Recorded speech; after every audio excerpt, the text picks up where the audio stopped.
Hey everybody, welcome to episode 30 of the Hex and Harmony podcast. This is Tegan and I'm here with my friends Bailey and Michelle.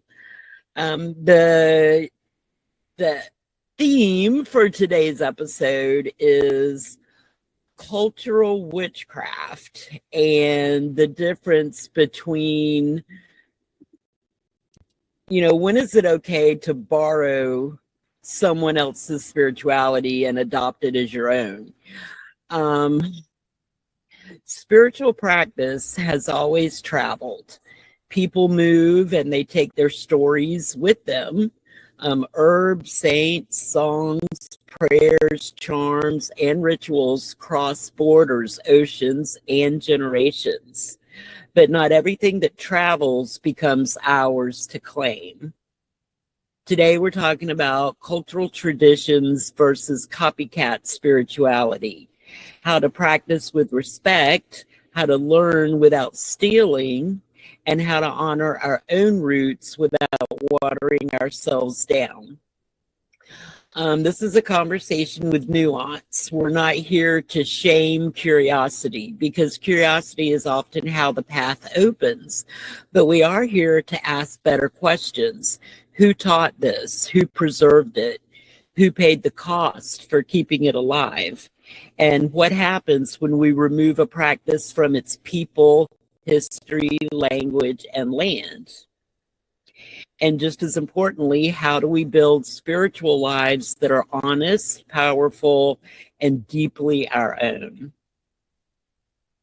So we will start with what is the difference? Let's see. What's the difference between appreciation and appropriation? So where is the line between learning from a tradition and just stealing from it?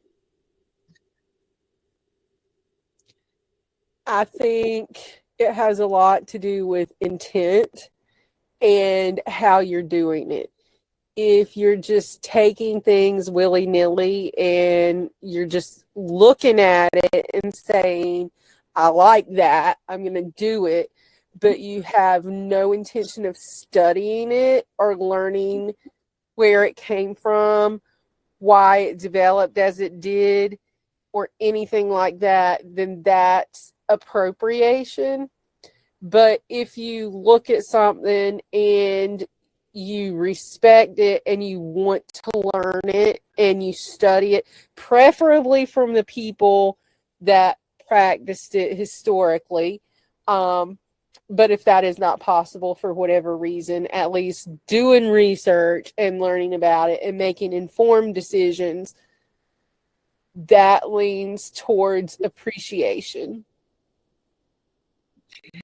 Yeah, I agree. It's like we talked a lot a couple of weeks ago about people who just kind of like the witchy aesthetic and people who actually are following a path and a practice. And a lot of people, appropriation to me, just because you think that something looks cool, so you're going to do it too.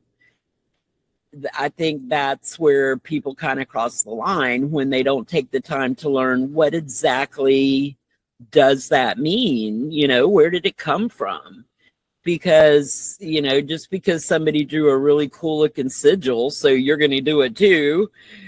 Who knows what that sigil really means? Who knows, whose pain that sigil came from, if, because you never know. And that's appropriation. And just, when I think about, to me, in my mind, one of the most appropriated cultures and belief systems are the Native Americans.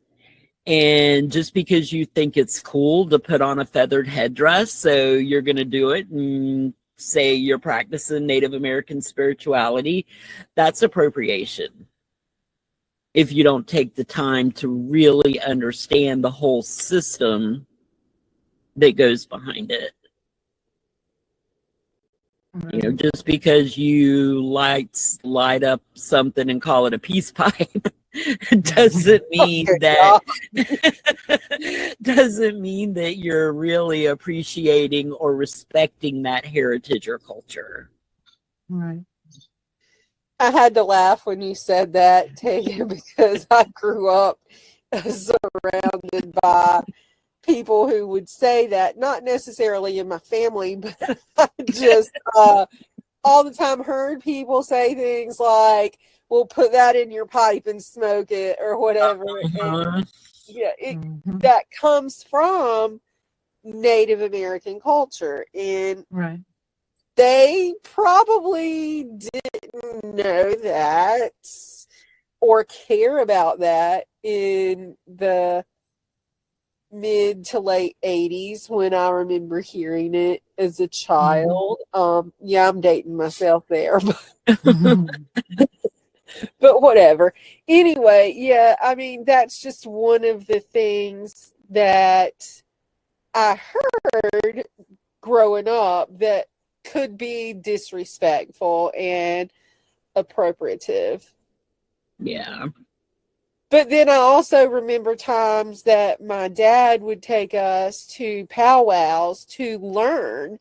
Yeah, it was entertainment too, especially for a child. But there was a lot of learning opportunity there from Native American groups and things that made it an interesting and informative thing to do as a family. So that would have been more appreciation with that. Yeah. Agree. So do you think just saying I feel called to this is enough, or does being called also require responsibility? If you're truly called, it does come with a responsibility. And if you feel absolutely no responsibility, then I don't care how much you say you're called to it, you're not. Because the calling only comes with responsibility. And that is a hill I will die on, a line I will draw in the sand. It is something I will fight for, because if you're called to something, then you have a responsibility to be ethical and to be mindful of what you're doing, because other people are going to look to you. Right. Whether you want them to or not, it just happens. So if you are truly called to something, and I don't care what it is, but if you're called to something, there is responsibility that comes with that. Right. Agree. And also along with that, just making sure you're respectful. And if you were taught, and you want to use it or include it in whatever you do, you could make that known and get permission before you do it, especially if it's something that, is an integral part of whatever somebody else's traditional practices are. Right. That's very well said. I mean, people don't necessarily copyright their spiritual practice, but it still may belong to them in ways that a lot of people can't understand. Right. Unless you go deeper. Right. So what do you think someone should do when they feel drawn to a practice that is not theirs? Talk to the people who practice it culturally, who were born into it, first of all, and see, one, is it something that is open or closed, and respect what they say. If it is something that is open, learn it from them, not yourself. Don't just decide to go and do it without learning because, oh, well, they said it's an open practice, I can do it. Technically, you can, but you still need to learn it from somewhere. And the respectful thing to do is to learn it from the people who practice it. Right. Because they were born into it, not because they just went and decided to do it on their own, practicing it. Right. Somebody who understands the nuance and someone who understands the why, because a lot of people don't take the time to learn the history or, you know, the secrets. There's a lot of internal, what's the word I'm trying to say? There's a lot of meaning and hidden meaning in a lot of things. Mhm. And if you're just appropriating, you're only looking at the surface. You're looking at the aesthetics, you're looking at the trappings of it or whatever, but you have to take the time to learn the hidden meaning and the why Right. of something. Sometimes some knowledge is protected because people fought to keep it alive. Right. And you have to be in touch with those things if you're really, truly having a spiritual practice. I mean, if you're just playing around, that's a whole other story, because we talked a lot also a couple of weeks ago about okay, let me just put it this way. Capitalism encourages people to turn sacred practices into content. And I see that a lot on Pinterest and on Instagram. Those are really, that and Blue Sky are the only social medias I ever actually look at. But I see a whole lot of content that talks about sacred practices. So if you're learning your practice off of Instagram, is that truly a spiritual practice? Absolutely not. It can be, Well, depending on who you're following on there. yeah. Because yes, there are a lot of people on social media who are turning sacred spirituality into content for the sake of money. But there are also people who put their practice out there as a way to educate people. Yes, they're making money off of it as well sometimes, but there are people who do it for the sake of educating people. Right. So you need to know who you're learning from. And again, it goes back to what I've been saying. Be sure if you're learning a practice that is not yours culturally, that you are learning from people in that culture. If you want to learn about Native American spirituality, learn it from Native peoples. If Right. you want to learn about, I don't know, whatever, learn it from those peoples. Yep. Don't learn it from, Joe Schmo. yeah, just because Joe Schmo has a pretty Pinterest board about whatever, and I'm like, Joe Schmo probably wouldn't have a pretty Pinterest board about anything. But no offense to any guy named Joe, but you know, I'm stereotyping the name there, but I just see Joe more as like a lumberjack than having a pretty Pinterest board about any spiritual practice. Right. I shouldn't stereotype like that. Yeah, and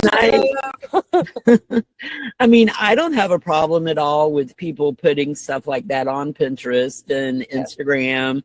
I've done it. I mean, you know, once a week I would do a post about the moon that week and have a little, you know, tiny mini spell and stuff like that on my socials. And you know, I don't have a problem with people doing that, but it's the people who are reading it and only relying on those short little social media posts to teach them a spiritual practice. I think that's when it gets very shallow. Right. You know, Yes, but that's not necessarily you as the content creator's problem, as Right. it is the content consumer's problem. Exactly. I put that on the consumer. You know, If they see your content and they like it and they follow you to learn more, and then if your content goes into more depth in other places, like you're using that to direct people to a blog where you teach or an email list, that's one thing. But if you have it and it's just there as short little snippets like that, that's still fine too. But then the person following it, if they're wanting to learn, then it's on them to go somewhere else and look for more information on what they saw from you. It's not you, the content creator's responsibility necessarily to educate the person. It's on them. I mean, unless you are using that to educate people. And that's where it gets into, I can't say you need to do this or it's not your responsibility to do that. It really depends on what you're doing with social media. Right. I mean, I know I'm sounding convoluted here, but it kind of is, because it depends on what your purpose is with your own social media platform. But ultimately, it is the responsibility of the person who is following you to determine if learning from you is the appropriate place to learn more in depth. And if it is, fine. If it's not, fine. But then go find the place it is if that's something you want to learn about. Right. To me, I view it like when I put that kind of content out on social media, I put it out like, you know, isn't this interesting? Here's an interesting little nugget, and it's up to the other person who reads it to dive in deeper. Right. You know, I'm not saying here I'm going to teach you everything there is to know about witchcraft. All you got to do is follow my socials. Right. I'm saying this is interesting. Did you know this? And the people who want to have a spiritual practice will want to dig deeper. Right. I mean, we all know here that spirituality, witchcraft is part of my business, but I don't, my business isn't on social media at all, period. It used to be when I was operating under a different brand, but then I took it off there anyway. But then I rebranded a couple years ago, and I don't use social media for my business at all. But I do teach about it, but I do it not on social media for the express purpose of being able to go more in depth on my own platforms than I can on social media. That's one of the specific reasons why. And another, because I don't own social media platforms and they can shut me down anytime for whatever reason. So I prefer to teach on my own platform that I own and that kind of thing. So, yeah.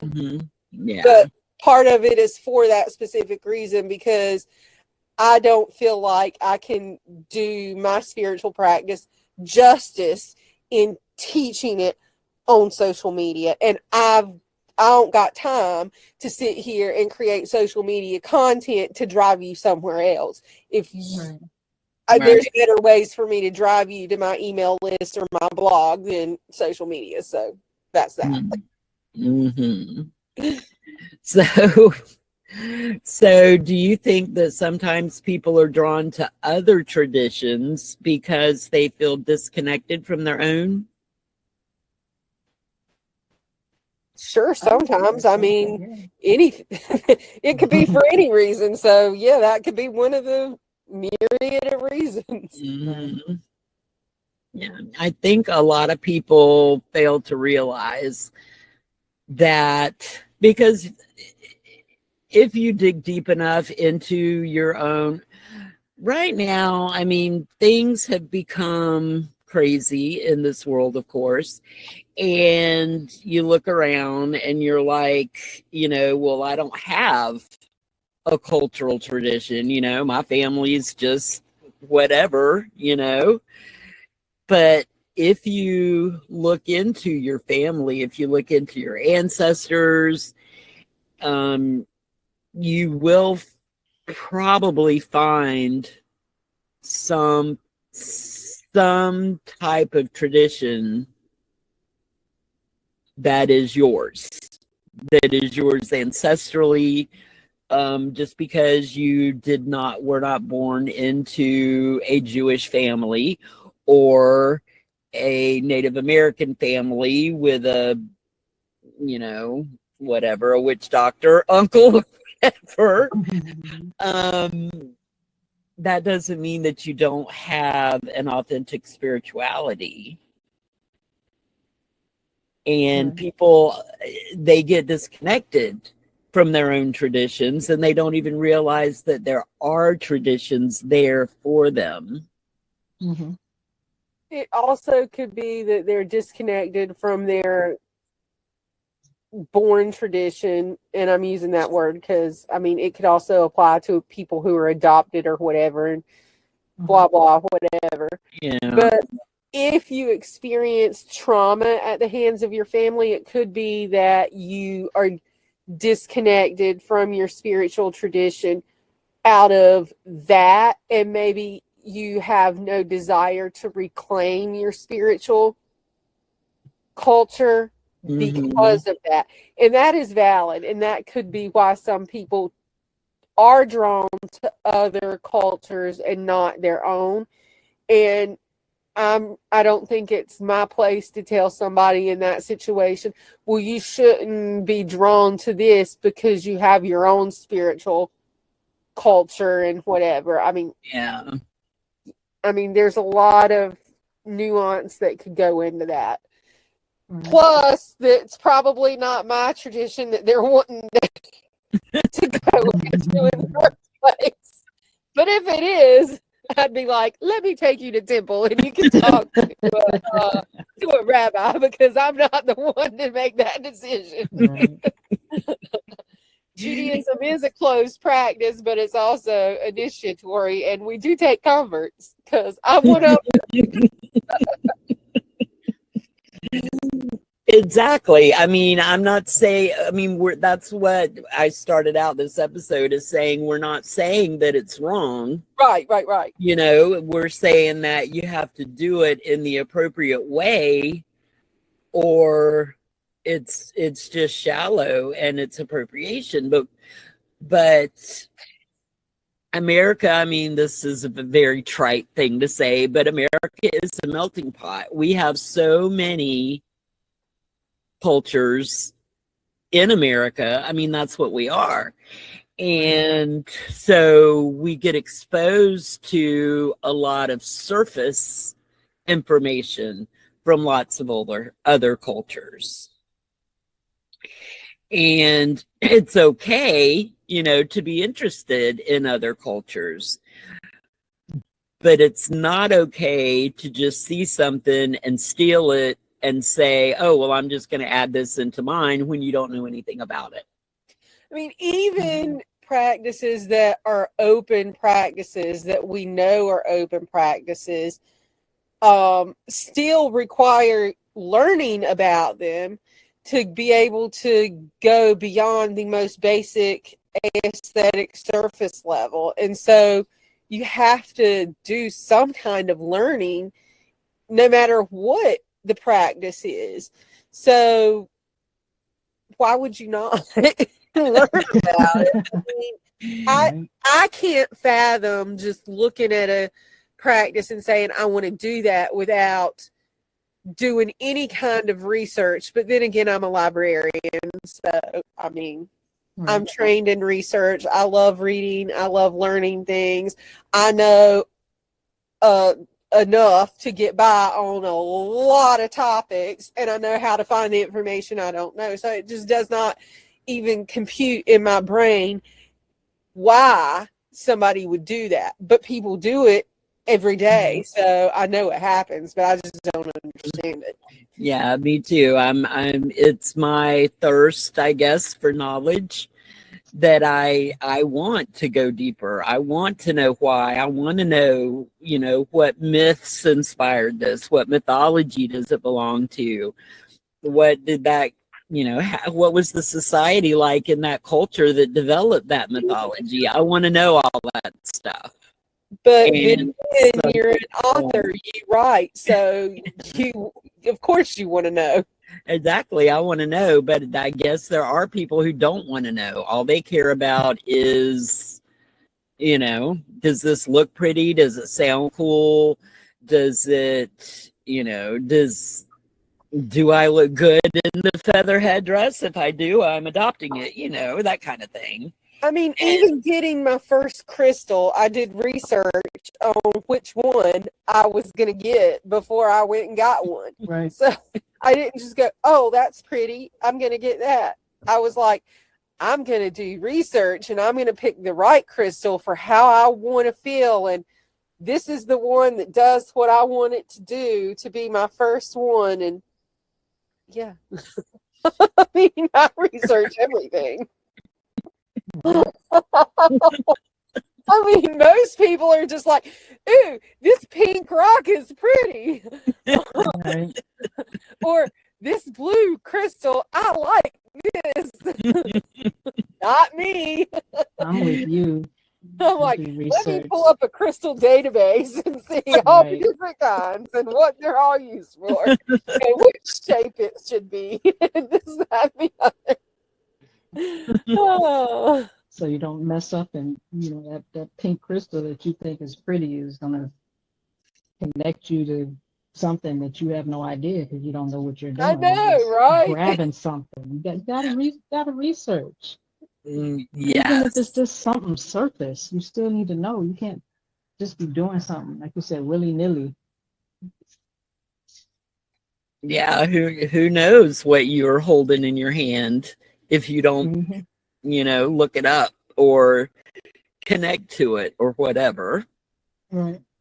You might need grounding energy, and then you go get a crystal that corresponds to your crown chakra, and you're like, Right. why am I just out in the sky? I'm like, why am I over here? Because you're working with the wrong crystal. So, what should someone do when they're told they are misusing a term, a symbol, a deity, or a practice? They should be humble and ask for guidance. And if the person isn't willing to teach them, they should at least go and research it on their own. I know that's easier said than done because we don't like to be told we're wrong, but I mean, that is the thing to do. Yeah, that's because my first reaction would be, honestly, my knee-jerk reaction would be, who the hell are you to tell me I'm misusing? I'll be honest, my first reaction would be, fuck you, bitch. So, how can we avoid becoming defensive? Because, if it were just somebody that walked up to me on the street and said, oh, that symbol is not what you think it is, or, whatever, how do we avoid a defensive? I guess also be discerning about who it is that's telling you, because it could be that there's absolutely nothing wrong with what you're doing, but the person telling you just doesn't like you, and so they're trying to just mess with you. Yeah. Which I'm a big proponent of not sharing everything you do with everybody for that exact reason, because just because you think people are going to be happy for you doesn't mean they really will. Yeah. So, and I've had that happen. People I thought were my friends and would be happy for me for something really were like sending energy for the exact opposite of what I was trying to make happen. Energy for the exact opposite to happen. So, yeah, really and truly just be discerning, first of all, about who and why. So if somebody on the street is randomly telling you, maybe don't necessarily react in any way right away. Maybe let that pique your curiosity and go look it up. But maybe you've already done the research and So, but if it's somebody who is a trusted authority on the matter and they tell you that you're using something in an incorrect way, then yes, you would need to be discerning about that and trust their judgment and ask for guidance and ask for education if they're willing to give it, whatever. Yeah, and I'm telling myself this right now. Don't fly off the handle and be defensive. Just first of all, ask questions. I mean, if someone walks up to you and tells you these things, I would ask questions. Really? Well, then will you tell me the right way? And I would find out this person's background and their level of knowledge.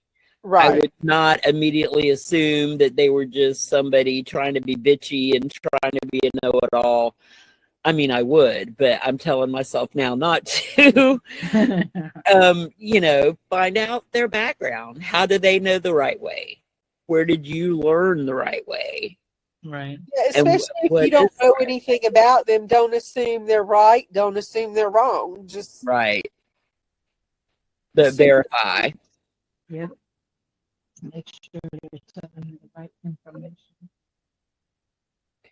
Verify. I guess that's the biggest thing. So let me ask y'all. This is a good question. Have you ever had to unlearn something that you picked up casually? Like you thought it was okay, so you started doing it, and then you found out that you were doing it wrong. Yeah, I don't think you really unlearn it, but I think you just go in knowing that what you were doing was wrong. Like I've had that happen, and I still know what I did, and I still know it was wrong. I didn't unlearn it. I just had to change the way I did it. Right. Well, that is unlearning it, learning a new way. Learning a I mean, new you way, can't wipe it out of your memory. I guess that's what I think when I hear the word unlearning is like, well, I still know it, and I don't do it anymore. But that's just semantics. So yeah, I'm literal. You know that. Is there a practice that you admire but choose not to use? Yeah, I mean, I can't think of any culture that doesn't have something in it that I don't admire. I'm a True. big appreciator of cultures. I love learning about cultures and the practices that people do spiritually because I am a very spiritual person. But I'm not going to just go and choose to do something from every culture just because I admire it. Right. Right. Agree with that. What about you, Bailey? Is there one that you admire but you choose not to include it in your own practice? Well, I like feathers, but because of the sacredness of eagle feathers in certain cultures, I wouldn't mess with eagle feathers. That's something they hold sacred. It's not something unless I was given permission Right. by somebody who could give permission. But outside of that, I wouldn't mess with eagle feathers. That is very interesting.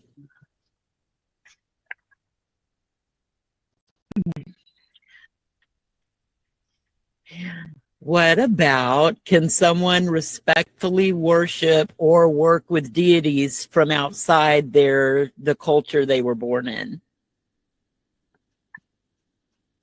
I guess that goes like with any practice. It depends on the culture and the deity. Right. And the Right. intent. Right. I mean, my answer to that is yes. I mean, it is possible. It's definitely possible, but Right. yeah, I mean, does that mean every deity out there is open to work with? No, but there No. are deities that are. Right. It depends on the deity and why you want to work with that deity and in what That's way. a big one to check. Or you just start messing around and find out you're messing with Baal or something and Yeah. you don't know what you're doing and wondering why strange things are happening. Exactly. I mean, just because, we'll use Baal, just because you saw that on a website and said, yeah, that's the kind of energy I want to get, that doesn't mean that they really want to work with you. And you might start wondering what the hell's going on. Yep. Maybe they don't want to work with you, even Right. if you want to work with them. Right. Just keep thinking about Crazy Nancy in The Craft. I love that movie. I do too. Yes. Well, I mean, I think Minot did want to work with her, but Minot was not what she thought it was. Right. Yes, maybe she did not do enough research. Exactly. Just because the deity wants to work with you doesn't mean you have to work with that deity. Right. True. It goes both ways. Exactly. And you better be sure you know who that deity is and how that deity When you operates. start messing around with stuff. You might end up in the psych ward like Crazy Nancy.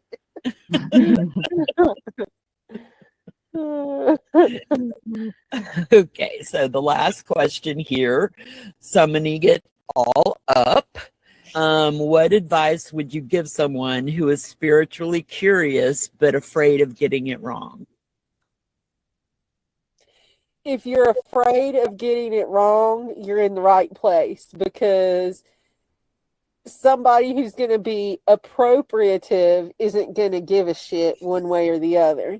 Right. But if you care that you might get it wrong, then you're already appreciating and not appropriating. And just take that energy, be respectful, seek out authoritative sources and learn. And trust if somebody tells you that it's a closed practice and you can't learn it, respect that. Right. And I don't know, I might, again, I mean, that comes to gatekeeping. And I mean, there are closed practices, but just because one person says, no, you can't learn it, go away, it just depends on what it is. When I say trust the people who tell you that, I don't mean one lone person. Okay, yeah.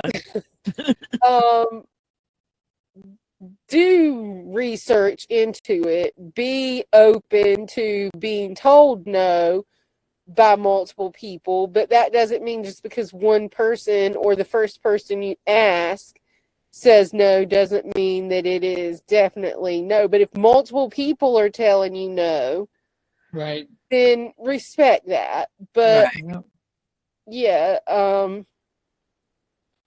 there are people in any culture who are going to tell you you can't do it. And there are some things that there are some practices that are cross-cultural already. And just because culture A is a closed practice doesn't mean you can't do this specific practice, because it's not necessarily only practiced by culture A that's telling you no. I mean, there are lots of different practices that are across many different cultures. They may not be called the same thing. They may not look the exact same way, but there are so many similarities. So if it's a specific practice that you're wanting to learn, if you're looking at a practice that truly is a closed practice, respect that, and then look for a practice that is not closed, that does something similar. Right. You can't approach things being entitled, thinking that you're entitled to know whatever you want to know and do whatever you want to do. There are some things that are sacred and secret. And then know also that there are some things you can learn, some cultural practices, but that doesn't mean that you can practice them.